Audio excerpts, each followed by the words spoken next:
लीजिए कि झारखंडी कौन है। जब झारखंडी परिभाषित हो जाएगा उसके आधार पर स्थानीय नीति बनाइए, जो सबसे जरूरी है।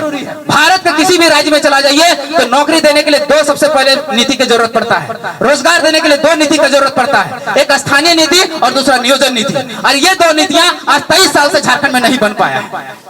अब ये नीतियां बनेगी नहीं तो नौकरी लगेगी कैसे, और नौकरी लगेगी नहीं तो हमको रोजगार मिलेगा कहां से, तो बेरोजगारी दर तो बढ़ेगा ही। तो इसलिए आज हम लोग एकजुट हुए हैं, हम लोग झारखंडी जागे हैं, झारखंडी जनमानस को जगाए हैं। हमारे दादा, हमारे आदर्श टाइगर जयराम मातो करीब 700 सभा करके लोगों को जगाने का काम किए कि भैया जागिए, 23 सालों के बाद झारखंड जागा है तो इसमें बटिए नहीं, टूटिए नहीं, आके लड़िए। हो सकता है कि थोड़ा बड़ा विचारधारा अलग हो सकती है, लेकिन हमारी लड़ाई एक है। और हो सकता है कि लागू होने में विलंब हो, जैसे झारखंड को अलग करने में 88 साल लगा, 1912 में इसका बीजारोपण हुआ, 2000 में जाके झारखंड अलग हुआ। हो सकता है टाइम लगेगा, लेकिन झारखंडियों को जान लीजिए, खतियान के अलावा आपका 1932 के अलावा कोई ऐसा विकल्प नहीं है, कोई कागज नहीं है, कोई दस्तावेज नहीं है जिससे झारखंड को परिभाषित किया जा सकता है, झारखंडियों को परिभाषित किया जा सकता, कोई उपाय नहीं है। कोई अगर प्रोपेगेंडा चला रहा है कि झारखंड में 1932 कभी नहीं लागू हो सकता, तो उसके बाद उसको एक सवाल कीजिएगा कि तो आप ही बता दीजिए कि कैसे झारखंडियों को परिभाषित किया जाएगा, बता दीजिए हमें।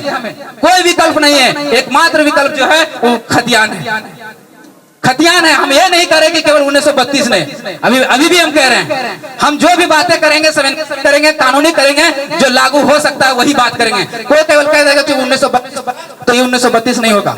1932 के साथ साथ आप अंतिम सर्वे सेटलमेंट 1964 तक जाइए और 1964 के पहले जितना भी सर्वे सेटलमेंट है उसको शामिल कर दीजिए और झारखंडियों को आइडेंटिफाई कर दीजिए, झारखंड अपने आप सुरक्षित हो जाएगा। तो लोगों के जो पार्टियां पहले से स्टेबलिश है, जो बनी हुई है, उन पार्टियों को लगा कि इनको कैसे तोड़ा जाए, इनको कैसे बैकफुट पर धकेला जाए।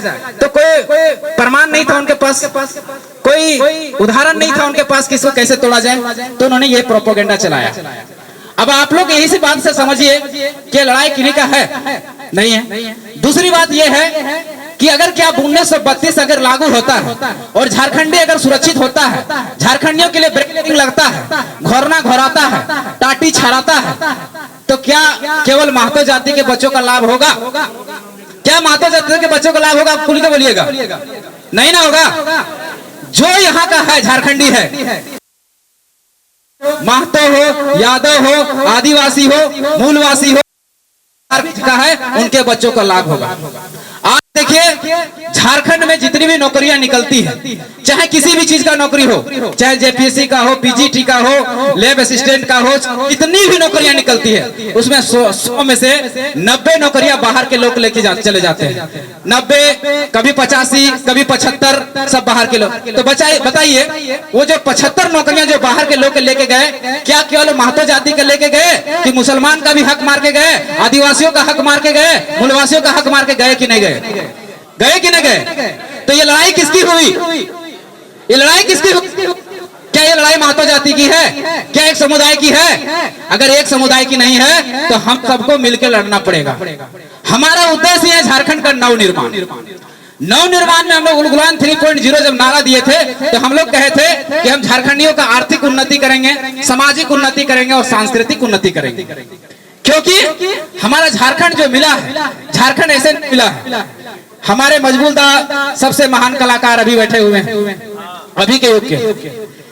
झारखंड जब मिला तो झारखंड जब अलग करने के जब मैनिफेस्टो जो दिया गया था फजल अली आयोग के नेतृत्व में 1956 में जब यहाँ पर आई थी, तो यहाँ के लोगों ने मैनिफेस्टो में दिया था कि पूछा गया था केंद्र सरकार से कि झारखंड क्यों मिलना चाहिए, झारखंड क्यों बनना चाहिए। तो हमारे बुद्धिजीवियों ने, नेताओं ने, जो उस समय के विद्रोही थे, क्रांतिकारी थे, उन्होंने तर्क दिया था कि झारखंड 3 आधार पर मिलना चाहिए। पहला कारण होना चाहिए कि झारखंड भौगोलिक रूप से अलग है, मतलब आप बिहार चल जाइए वहां का भूमि समतल मिलेगा, आप बंगाल चल जाइए वहां का भूमि समतल मिलेगा, उड़ीसा चल जाइए वहां का भूमि समतल मिलेगा। लेकिन झारखंड की भूमि जो है एक प्लेटू भूमि है, एक पठारी भूमि है, ये उबड़ खाबड़ वाला भूमि है, एक टेबल लैंड भूमि है, इसलिए झारखंड मिलना चाहिए।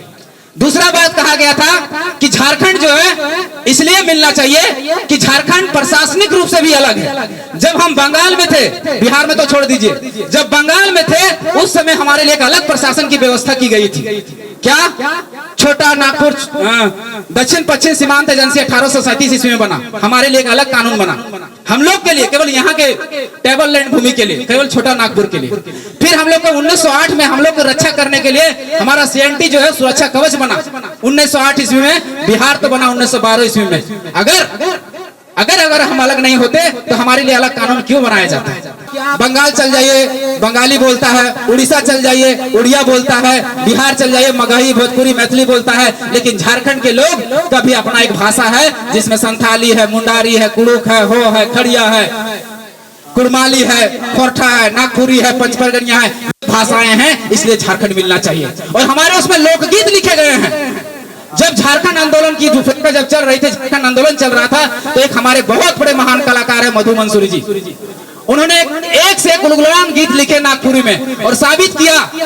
उस पैदा हो गया पूरा झारखंड में। 1969 के दशक में उन्होंने ऐसे गीत लिखे कि क्रांति मचा दी और झारखंड आज मिला। इसलिए हमें झारखंड होना चाहिए।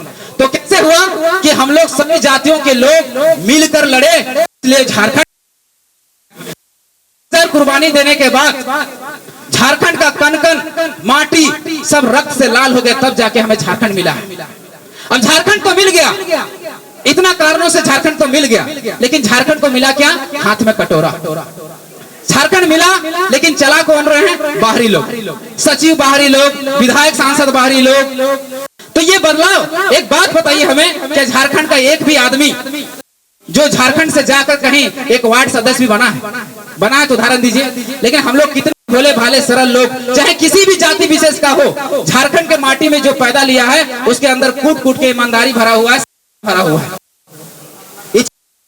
और हम लोगों ने बाहरी लोगों को काम किया। तो सबसे बड़ा कारण जो हमको समझ में आया वो आया कि सबसे पहले झारखंडियों को एक बैरिकेडिंग लगाना पड़ेगा, एक घोरना पड़ेगा कि झारखंडी कौन है। पहले आइडेंटिफाई करना पड़ेगा, परिभाषित करना पड़ेगा, ये पहचान करना पड़ेगा, तब जाके झारखंडी का जीवन सुधरेगा। तो आज की खबर में बस इतना ही। बने रहे SMP न्यूज के साथ, अपना ख्याल रखें, क्योंकि आपसे हम, आप है हमारी ताकत। लेटेस्ट अपडेट के लिए हमारे फेसबुक पेज को फॉलो और लाइक जरूर करें, तो वहीं विस्तृत खबरों के लिए हमारे YouTube चैनल को सब्सक्राइब जरूर करें। आप सभी का बहुत बहुत धन्यवाद।